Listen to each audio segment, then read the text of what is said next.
In this chapter, we have started about the meaning of agriculture, then different terms, and these terms were like sericulture, pisciculture, viticulture, and horticulture.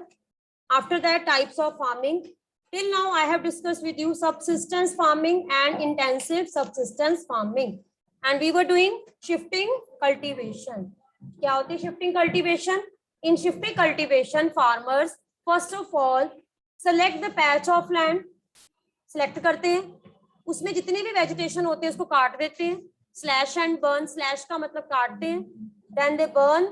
Burn करने के बाद क्या करते हैं? Ashes जो राख बचाती है, they sow the seeds. उसके बाद they wait for rainfall. बारिश की wait करते हैं.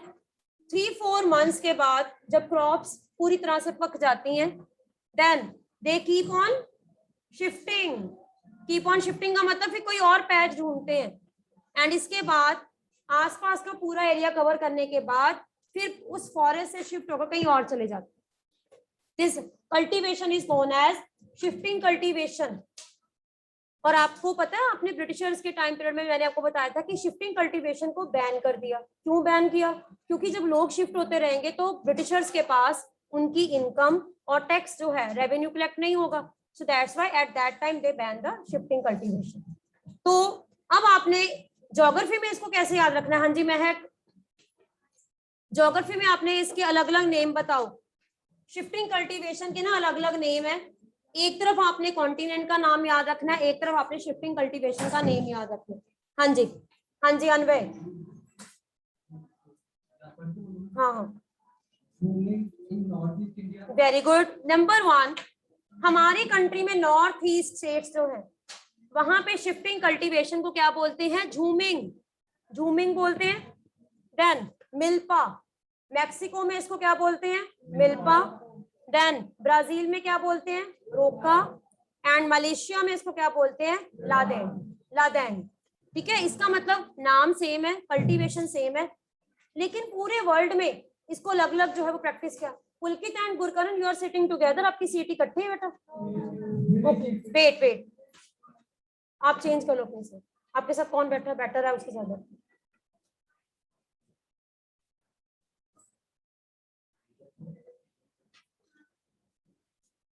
धैर्य वहां बैठ जाओ. Better.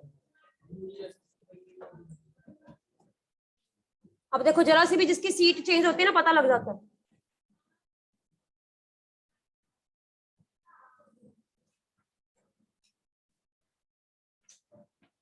Kunal, stand up.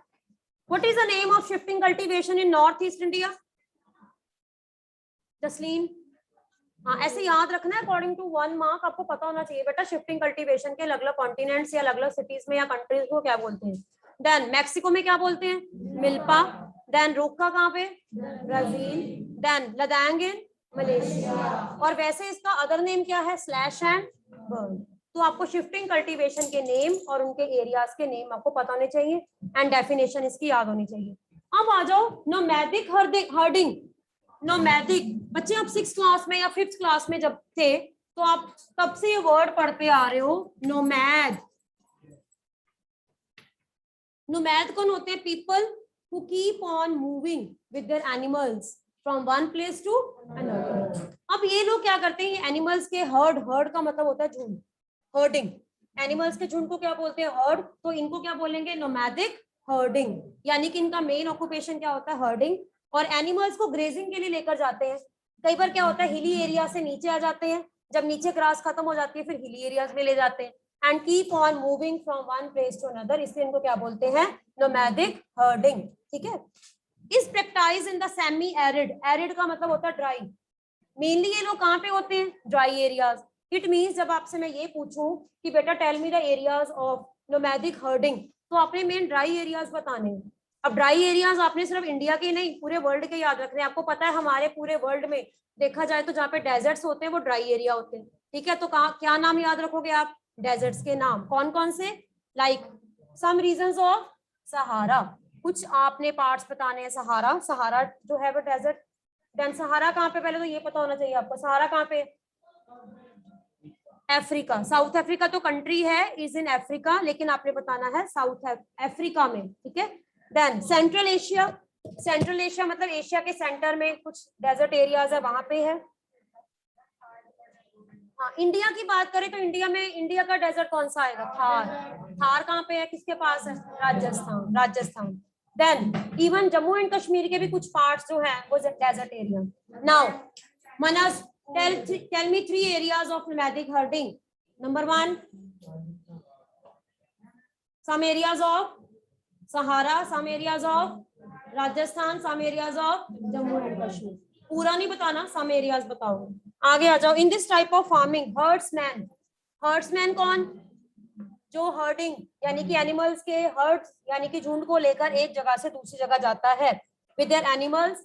Animals को क्या चाहिए होता है? फॉडर। गुंदीप, फॉडर क्या होता है? अभी बताया देखिए। हाँ, फॉडर। एनिमल फूड को क्या बोलते हैं? फॉडर। एनिमल्स को क्या चाहिए? Fodder and water. Gurkaran it properly, ठीक है।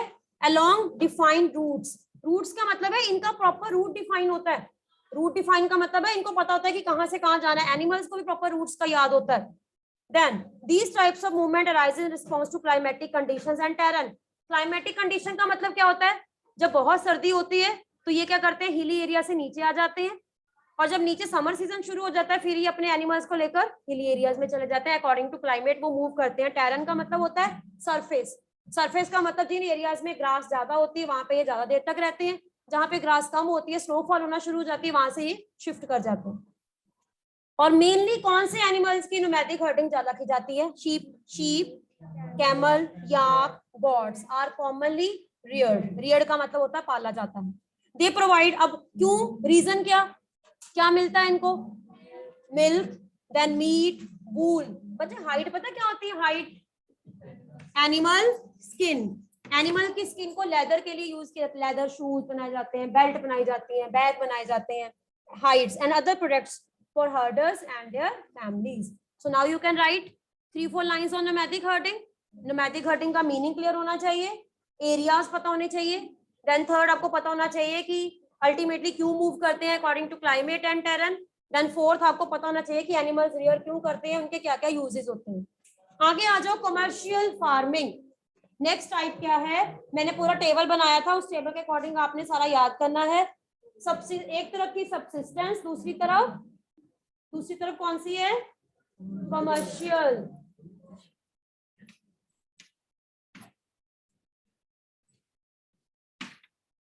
कमर्शियल वर्ड को पहले याद करने के लिए ना ऐसे याद रखो कि जो लैंड है ना वो 2 तरह से होती है।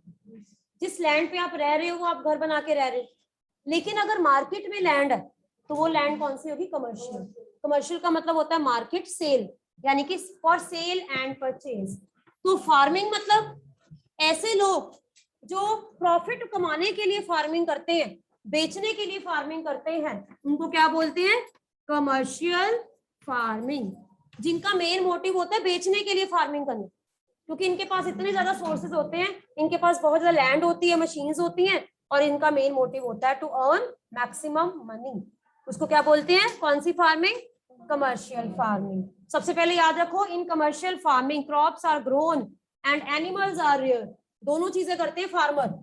एक फार्मर जो है, जो कमर्शियल फार्मिंग करता है, उसका मोटिव क्या होता है? उसके बड़े बड़े फार्म हाउसेस होते हैं, वो एक तरफ क्या करते हैं? फार्मिंग करते हैं, दूसरी तरफ एनिमल्स को रियर करते हैं, ताकि एनिमल्स जो प्रोडक्ट्स हैं उनको भी बाजार में बेचकर मनी कमाई जाए। The area cultivated and amount of capital use is large. Second point, subsistence और इसमें फर्क आ जाए, डिफरेंस आ जाए तो कैसे करोगे? सबसिस्टेंस में क्या होता है? एरिया स्मॉल होता है और रिसोर्सेज लेस होते हैं, लेकिन कमर्शियल में क्या होगा? Area will be large and resources will be more, क्योंकि बेचने के लिए कर रहे हैं, ठीक है। Third, work is done with machines. Difference आ गया थर्ड। सबसिस्टेंस में क्या होता है? उनके स्मॉल टूल्स होते हैं, लेकिन कमर्शियल में क्या होगा?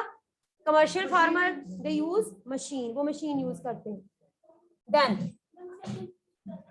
रिपीट क्या, ये तो अपने आप करो। डिफरेंस आपको सबसिस्टेंस पता है, कमर्शियल के मैं पॉइंट्स बता रही हूँ, आपने अपने आप वो आपको पता है कि सबसिस्टेंस में एरिया स्मॉल होगा, ठीक है, टूल्स उनके जो है वो स्मॉल होते हैं, इसमें एरिया लार्ज होगा और यहाँ पे मशीन्स होंगी। नेक्स्ट आ जाओ, अब कमर्शियल फार्मिंग जो है, कमर्शियल फार्मिंग की भी आगे टेक्निक्स या आगे टाइप्स होती हैं। नंबर 1, कमर्शियल ग्रेन फार्मिंग एक तो होती है ग्रेन फार्मिंग, ग्रेन फार्मिंग का मतलब मेन जिसमें क्रॉप्स को उगाया जाता है। Second is mix farming, mix farming का मतलब होता है जिसमें एक क्रॉप और उसके साथ फॉडर या कुछ और भी फार्मर्स जो है वो उगा सकते हैं। देन थर्ड इज प्लांटेशन, पहले ये याद रखो। कमर्शियल फार्मिंग की 3 टाइप्स है। Number 1 commercial grain farming, number 2 second is mix farming, number 3 plantation. अब हम आगे इसको करेंगे कि तीनों टाइप्स क्या होती हैं। नाम से ही पता लगता है कमर्शियल ग्रेन, ग्रेन मतलब व्हीट, व्हीट एंड राइस, यानी कि फार्मर का मेन मोटिव सिर्फ बीट को उगाना होता है। एक टाइम पे सिर्फ एक ही क्रॉप्स उगाते हैं वो, इसको बोलते हैं कमर्शियल ग्रेन फार्मिंग और ग्रेन फॉर कमर्शियल पर्पस। इसमें एक ऐसे फार्मर के बारे में आपने याद रखना है जिस फार्मर का मेन एम है सिर्फ बीट को उगाना और बीट को बेचना। नाम से ही पता लगता है क्या नाम है, क्या नाम है, कमर्शियल ग्रेन फार्मिंग। एक और लिख लो मेज, सेकेंड इज मेज, मक्की, कौन खाते हो ना आप, ठीक है। फॉर एग्जाम्पल एक फार्मर जो है वो व्हीट बेचता होगा, एक फार्मर कोई और फार्मर है विलेज में, उसकी मेन जो है वो बेचने के लिए क्या बेचता है, मेज, वो मक्की की जो है वो खेती करता है। देन कमर्शियली ग्रेन्स मेजर एरियाज, कौन कौन से एरियाज हैं। अच्छा अब आपको याद होना चाहिए ये कहाँ पे कौन से एरिया में सबसे ज्यादा जो है ये उगते हैं। जोन की बात की जाए तो हमारे मतलब पूरे वर्ल्ड में 3 टाइप्स ऑफ जोन है। Number 1 is torrid zone, number second is temperate zone and third is frigid zone. तो व्हीट एंड मेज कौन से एरिया में सबसे अच्छा जो है वो उग सकता है, दैट इज टेम्परेट। इसको पहले मार्क करो, टेम्परेट। तो इंडिया और पूरे वर्ल्ड में आपने टेम्परेट एरियाज बताने कौन कौन से हैं। नंबर 1 नॉर्थ अमेरिका, आपको याद है आपने 5th 6th में प्रेयरीज ग्रासलैंड्स पढ़े थे, तो प्रेयरीज ग्रासलैंड्स कौन सी जोन में आते हैं, टेम्परेट, नंबर 1। और आपको ये भी याद होगा कि प्रेयरीज को क्या बोलते थे, wheat basket of the world. इसका मतलब क्या है कि वहां पे यानी कि यूएसए में पूरे वर्ल्ड को एक्सपोर्ट करते हैं, इतना ज्यादा व्हीट होता है वहां पे, मैकेनाइज फार्मिंग करते हैं वहां पे। आपने सारा 5th 6th में पढ़ा हुआ है ना मैकेनाइज फार्मिंग प्रेयरीज का ना, ब्रेड बास्केट बोलते हैं, व्हीट बास्केट बोलते हैं। तो अब ये एरिया याद करो। अगर मैं आपसे ये पूछ रही हूँ कि बेटा tell me 1 area of commercial grain farming in the world, अगर वर्ल्ड की बात करें तो सबसे ज्यादा व्हीट जो है वो कहाँ पे उगाया जाता है, temperate grasslands of north America. आपको नाम भी पता है उसका, कौन सा ग्रासलैंड, प्रेयरीज ग्रासलैंड्स, ठीक है। यूरोप के आपको पता है ग्रासलैंड का नाम क्या है, स्टेपीज, स्टेपीज। यूरोप और एशिया का कंबाइंड ग्रासलैंड कौन सा है, स्टेपीज। अच्छा कौन से बच्चे, इसके अलावा और भी ग्रासलैंड्स हैं वैसे तो, डाउन्स और पैम्पाज इन साउथ अमेरिका, ये सारे ग्रासलैंड्स के नाम है, आपने 5th में किए हुए हैं, ठीक है। अच्छा these areas are sparsely populated, sparsely का मतलब क्या है, लेस पॉपुलेटेड। लेस पॉपुलेशन के कारण भी फिर भी यहाँ पे लोग इतने सारे एग्रीकल्चर क्यों हैं, बिकॉज यहाँ पे हाथ से खेती नहीं होती, क्यों होती है, मैकेनाइज, कंबाइंड हार्वेस्टर्स। आपको पता है यूएसए में सिर्फ 4% फार्मर्स हैं and they are exporting grain to whole of the world.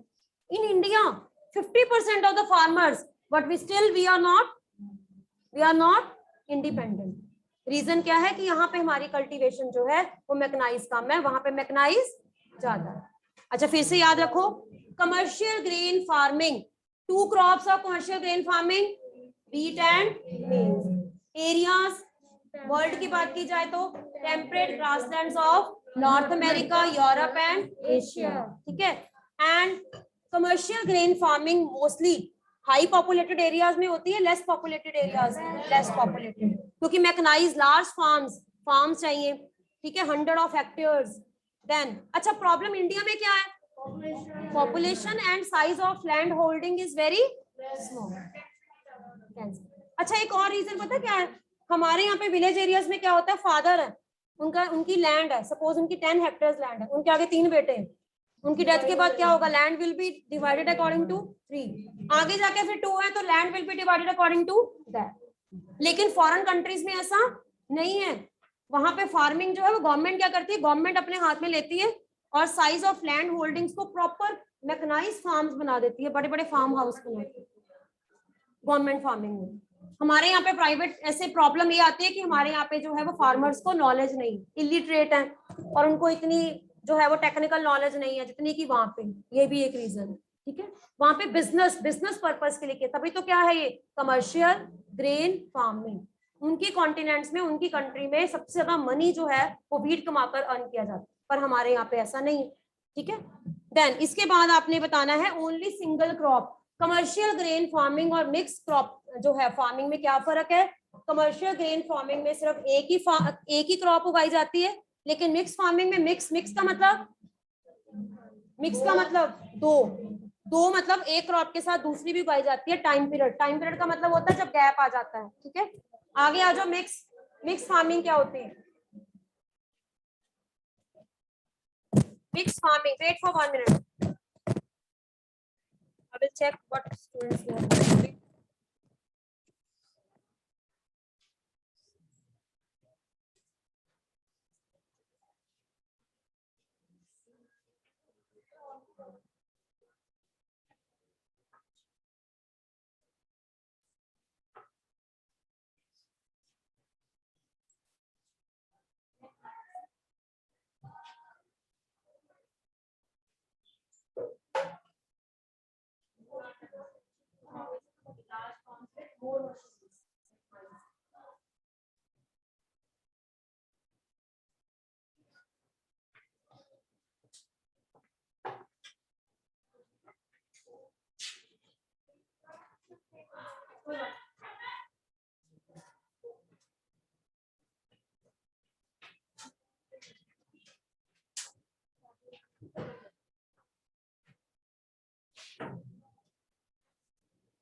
हाँ जी, अब मिक्स फार्मिंग क्या होती है? मिक्स फार्मिंग के लिए ना 3 फैक्टर्स याद रखो। नंबर 1, मिक्स फार्मिंग का मतलब है कि इसमें जो फार्मर्स हैं गुंदीर, फार्मिंग मेन करते हैं। एक तो क्रॉप्स उगाई जाती हैं। सेकंड, साथ साथ वो फॉडर भी उगाते हैं। फॉडर का मतलब जो एनिमल्स के लिए चाहिए है ना, जैसे आपने बताया एनिमल फूड। थर्ड, इसके साथ रियरिंग ऑफ लाइफ स्टॉक का मतलब है एनिमल्स भी पालते हैं साथ में।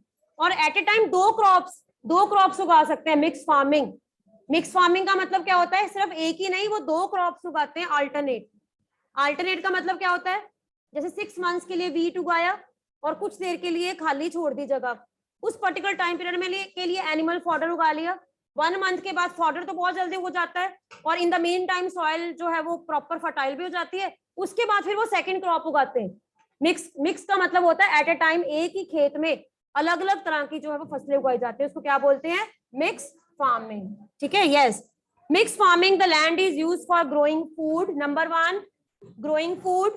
Number 2, for fodder crops. And number 3, animal rearing. ठीक है, ये मेनली कहाँ पे होती है आपको इतना याद रखना है। कौन से कॉन्टिनेंट्स? कोई भी 2 या 3 कंट्रीज या कॉन्टिनेंट्स की याद रखो नेम। Number 1 Europe. अगर यूरोप आपने उसमें लिखा है तो इसमें चेंज कर दो। सेकंड आप याद लिखो अर्जेंटीना। थर्ड न्यूजीलैंड एंड साथ ही साउथ अफ्रीका। ठीक है, ऐसे याद रखो। आगे आ जाओ, प्लांटेशन क्रॉप्स क्या होती हैं? प्लांटेशन क्रॉप्स मेनली, पहले तो क्रॉप्स देखो कौन कौन सी प्लांटेशन होती है। जहां पे एक ही एरिया, पूरा का पूरा एरिया जो है वो उस क्रॉप को उगाया जाता है। जैसे टी प्लांटेशन आप जाओगे ना वहां पे नीलगिरी हिल्स या असम में, आपको हर जगह वहां पे क्या नजर आएगी? टी नजर आएगी, क्योंकि वो एरिया ही टी के लिए सुटेबल है। कॉफी प्लांटेशन, रबर प्लांटेशन, बनाना प्लांटेशन, कैश्यू प्लांटेशन। तो ये प्लांटेशन ऐसे एरियाज होते हैं जहां पे एक क्रॉप को पूरे लार्ज एरिया में ग्रो किया जाता है बिजनेस पर्पज के लिए। नंबर 1, ये भी कमर्शियल फार्मिंग का ही पार्ट है। Number 1, single crop, for example T. कौन कौन सी प्लांटेशन क्रॉप है? पहले तो प्लांटेशन क्रॉप्स याद रखो। Tea plantation crop, coffee plantation crop होती है, शुगर केन को इसलिए उगाया जाता है शुगर के लिए। देन कैश्यू, काजू जिसको बोलते हैं, rubber plantation, banana plantation and cotton plantation. ठीक है, तो ये मेन आपको आ सकता है 1 मार्क में या एमसीक्यूज में, कौन कौन सी प्लांटेशन क्रॉप्स। बच्चे आपको पता होना चाहिए। Grain crops, give me 2 example of grain crops. Wheat and मेज।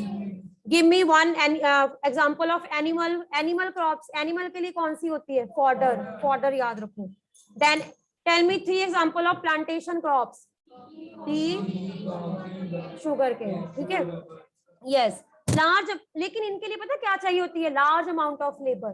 पता है आपको ना, कभी भी आप देखना टी प्लांटेशन में से ना जो चाय की पत्तियां होती है ना, वो मशीन से नहीं तोड़ी जाती, इनके लिए ना लेबर रिक्वायर्ड है।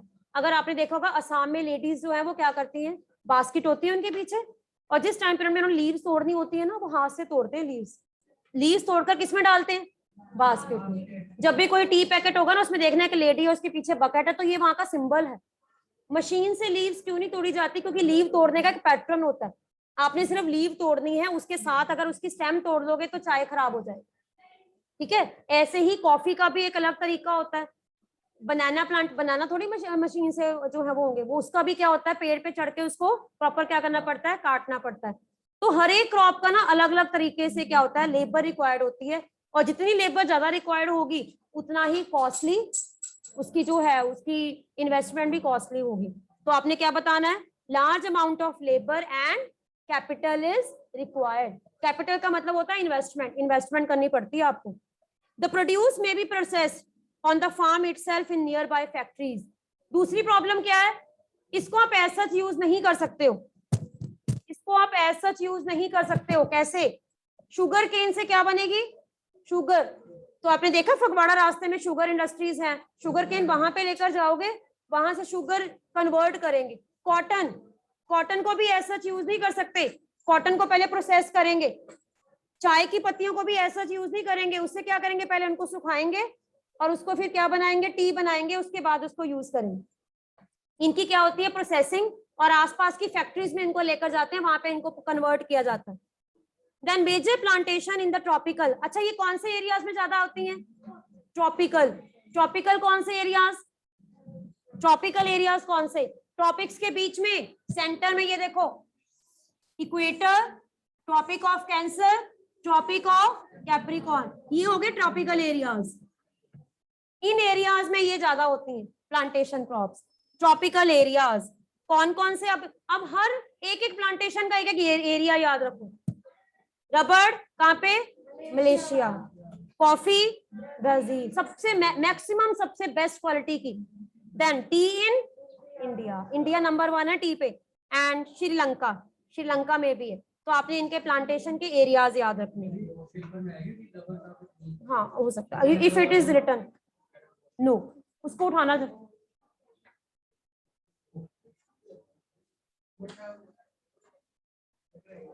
स्टैंड अप पुण्य, पुण्य स्टैंड अप। हाँ जी, नेक्स्ट आ जाओ बच्चे, मेजर क्रॉप्स।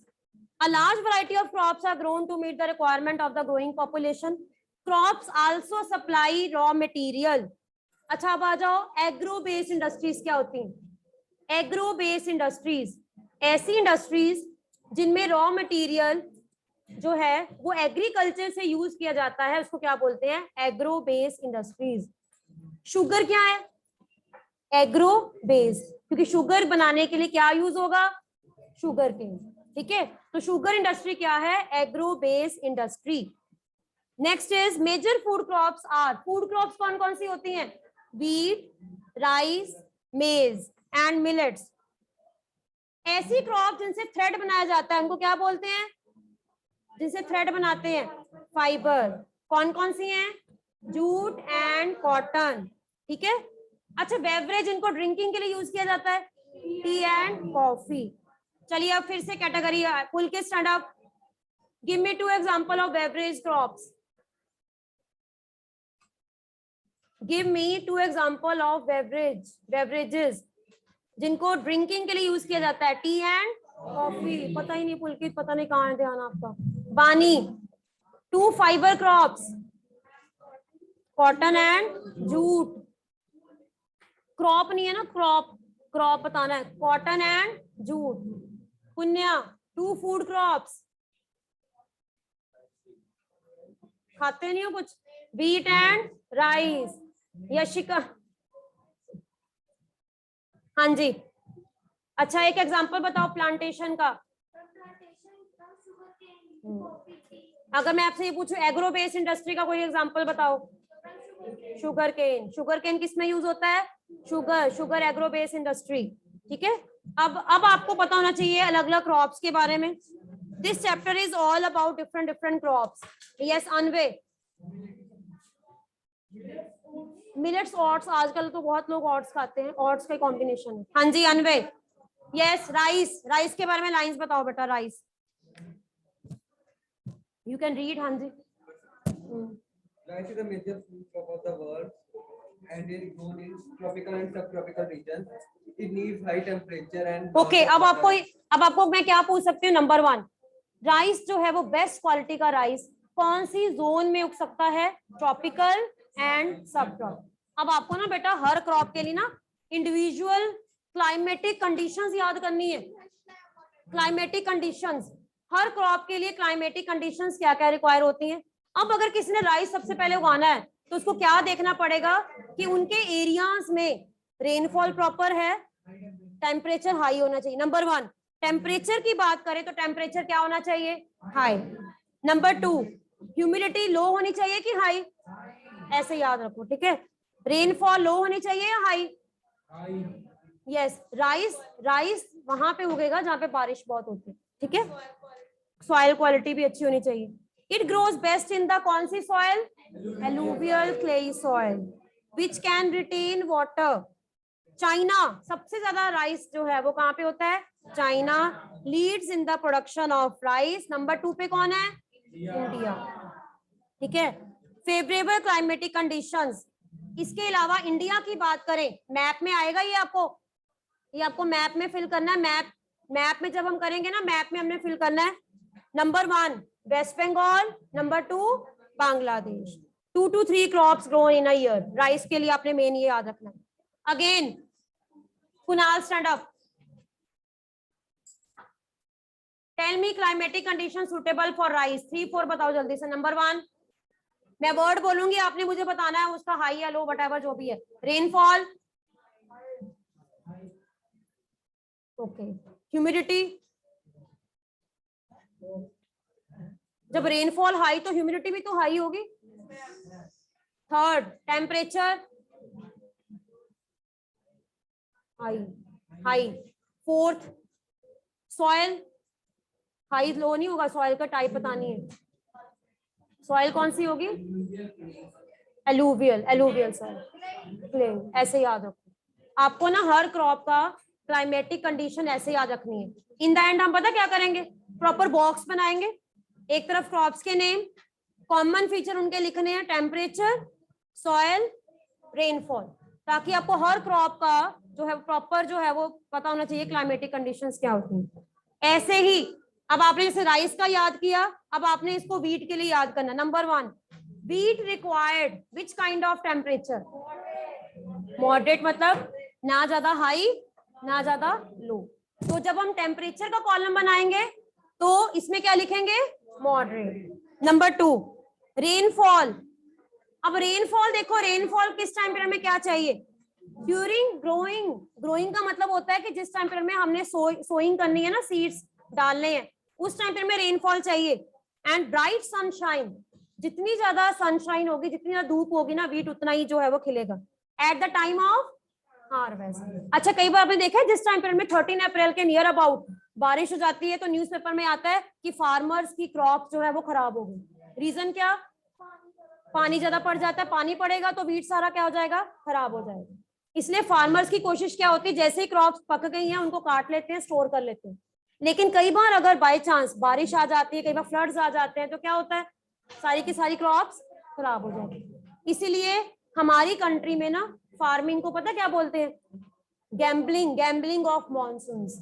गैम्बलिंग का मतलब होता है हम बारिश का अंदाजा नहीं लगा सकते, कभी बारिश बहुत आ जाती है, कभी बहुत कम आती है। तो मेनली हमारी कंट्री में जो फार्मर्स हैं वो रेनफॉल के ऊपर ज्यादा डिपेंडेंट है, इरिगेशन के। एंड एक और चीज, हमारी कंट्री में ये माना जाता है कि जिस टाइम पे में दिसंबर जनवरी में जितनी ज्यादा फॉग ज्यादा हो गई ना, फार्मर्स प्रे करेंगे कि जो है वो फॉग ज्यादा हो। जितनी फॉग ज्यादा होगी उतना ही वीट जो है उसका जो सीड है वो ज्यादा अच्छा होगा और उसकी जो क्वालिटी है वो और ज्यादा प्योर होगी। तो मतलब ये देखो, अब 3 कंडीशन याद रखना। सोइंग के टाइम पीरियड में क्या चाहिए? रेनफॉल। और जिस टाइम पीरियड में प्रॉपर क्रॉप्स बन रही होती है उस टाइम पीरियड में सनशाइन। और नवंबर दिसंबर के टाइम पीरियड में प्रॉपर फॉग चाहिए। और अप्रैल के मंथ में सनशाइन चाहिए, बारिश नहीं चाहिए। तो ये क्रॉप्स की क्लाइमेटिक कंडीशन है। और अगर इनमें से कोई भी अगर पूरी नहीं होती है तो फार्मर्स की क्रॉप्स का क्या हो जाता है? लॉस हो जाता है। लॉस होगा तो उनको वो प्राइस नहीं मिलेगा जितना प्राइस वो चाहते हैं। ठीक है, next is it thrives best in well drained loamy soil. इसके लिए सॉइल कौन सी चाहिए? Loamy soil. लोमी सॉइल का मतलब होता है ऐसी सॉइल जो सीजन के अकॉर्डिंग जो है वो क्लाइमेटिक को अडेप्ट कर ले। एंड एरियाज आपने मेन बताने, व्हीट इज ग्रो नंबर 1, कौन सा? Number 1 US. बेटा इन स्टूडेंट्स के नेम नोट करो। USA, number 2 Canada,